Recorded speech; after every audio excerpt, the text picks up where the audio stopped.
Salut à tous, c'est Kangué Sugilu. J'ai mis à jour les quantités par extension sur Card Market de boosters disponibles.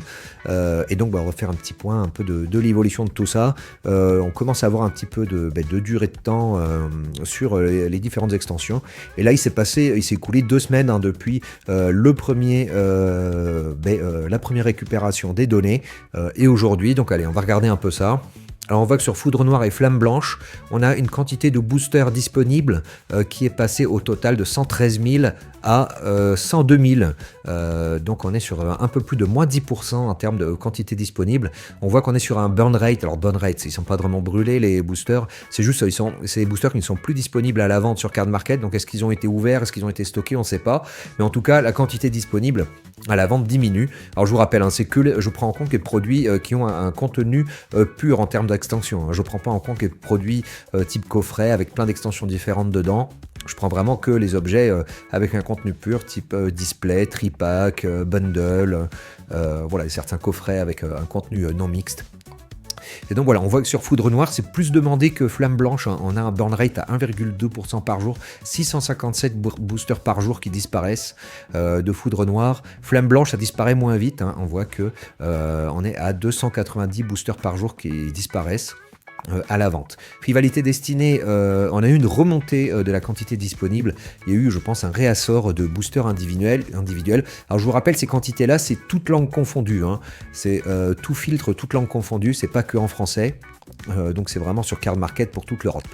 Aventure Ensemble, ça burn très vite aussi, 400 par jour qui disparaissent, mais on part de très haut. C'était la série avec le plus de disponibilité, 77 000 boosters disponibles. Alors ça diminue, on voit que ça descend assez fort, mais voilà, on partait de très haut. Pareil sur Évolution Prismatique, on partait de très haut, 76 000, enfin 77 000 quasiment il y a 2 semaines, et ça n'a quasiment pas bougé, donc voilà, il n'y a pas vraiment de burn rate sur Évolution Prismatique, donc ça recoupe un peu ce qu'on avait vu sur les ETB, qui avaient énormément de quantités disponibles, avec des prix qui étaient tous serrés les uns les autres. Donc voilà, je pense que les gens ont un peu du mal à s'en débarrasser. En plus, là, j'ai eu un réassort de bundle Évolution Prismatique. J'en ai trouvé un la semaine dernière chez King Jouet. Donc voilà, Évolution Prismatique, a priori, voilà, ça patauge un peu. J'ai vu qu'aux États-Unis aussi, ils ont eu des réassorts de Évolution Prismatique. Donc je pense que c'est mondial, il y a eu une petite réimpression. Voilà, bon, pour l'instant, a priori, Évolution Prismatique, c'est loin de devenir rare. Étincelle déferlante, ça diminue à 160 boosters par jour, mais on part quand même d'assez haut à 42 000. Couronne stellaire, moins 50 boosters par jour, mais on est sur une série qui était déjà assez basse. Il n'y a que 21 000 boosters de disponibles de couronne stellaire. Donc voilà, a priori, c'est en train de burner gentiment, doucement. Alors, Fable Nébuleuse, ça disparaît très très vite et ça continue. On est à 1,4% par jour de burn rate. En partant de bas, on était à 28 000. On est déjà à 23 000, donc ça descend très vite et on continue, 23 000, là 27 006, 27 003, 24 004, 23 007, 23 000, donc vraiment ça disparaît Fable Nébuleuse. C'est en phase de stockage rapide, j'ai l'impression, stockage ou ouverture, et c'est quelque chose qui va finir par disparaître à ce rythme-là. Il n'y en aura bientôt plus. Donc voilà, ça Fable Nébuleuse qui descend très vite en termes de quantité disponible. Mascarade Crépusculaire qui est à peu près plat, on est à du moins 40 par jour. Force Temporelle, pareil, c'est quasiment flat, moins 13 par jour. Et Destiny de Paldea, moins 70 par jour. Alors c'est faible également, sauf qu'on part de très bas, on partait de 15 000 boosters disponibles uniquement. En plus, c'est une série .5, donc là pour le coup, il n'y en a pas dans des produits mixtes. Donc c'est une série qui est en train de devenir rare, Destiny de Paldea. Et vous voyez, là on est peut-être à 15 230, on est redescendu là à 14 416, donc ça fait quand même déjà un bon paquet qui a disparu, ça fait 3-4% du total qui a disparu du départ. Donc voilà, un prix qui me semble pas si énorme que ça. Bon alors après, c'est le prix qui est dans les cases de tripack. On trouve ce prix là à 10-14. Voilà, puisque là à droite vous voyez sur cette colonne là l'item dans lequel on trouve le prix le moins cher. On voit d'ailleurs ici également à cet endroit là donc du coup le prix du booster scellé dans cette colonne là, et ici on voit du coup la valeur totale du flottant disponible sur Card Market en multipliant le prix du booster par la quantité, et on voit par exemple sur Évolution Prismatique, il y a une forte valeur à la vente de boosters, alors que par exemple vous voyez sur Fable Nébuleuse il n'y a que 117 000 € de Fable Nébuleuse en vente. Et c'est en train de partir très vite. Donc c'est un objet qui va devenir rare assez rapidement, je pense. Faille Paradox, donc là on a une augmentation du nombre de boosters disponibles. On est passé de 27 600 à 29 000. Donc un peu plus de boosters disponibles. 151, donc là pareil, grosse quantité de disponibles. On est passé de 50 000 à 43 000, donc ça descend très très vite. On est sur du moins 1% par jour. 500 boosters qui disparaissent tous les jours.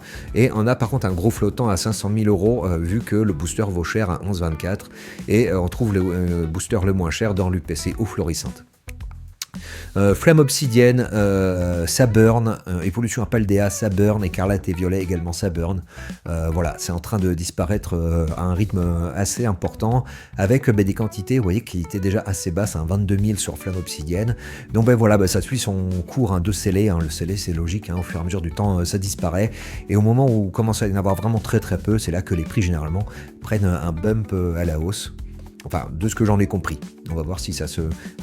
sur la durée, on va voir si les chiffres effectivement montrent bien cette hausse des prix quand la rareté se précise. Zénith Suprême, on passe sur épée et bouclier. Donc Zénith Suprême, là, on est tout de suite sur des quantités beaucoup plus faibles. Épée et bouclier, ça s'est commencé déjà à bien se raréfier. Voilà, on est sur des quantités là de 11 500 boosters disponibles, donc on est sur des burn rates, voilà, moins 30, moins 80 sur Tempête Argentée, Origine perdue, moins 150, Pokémon Go, moins 70, Astro Radieux, bon, on est quasiment flat à 3 boosters de plus par jour.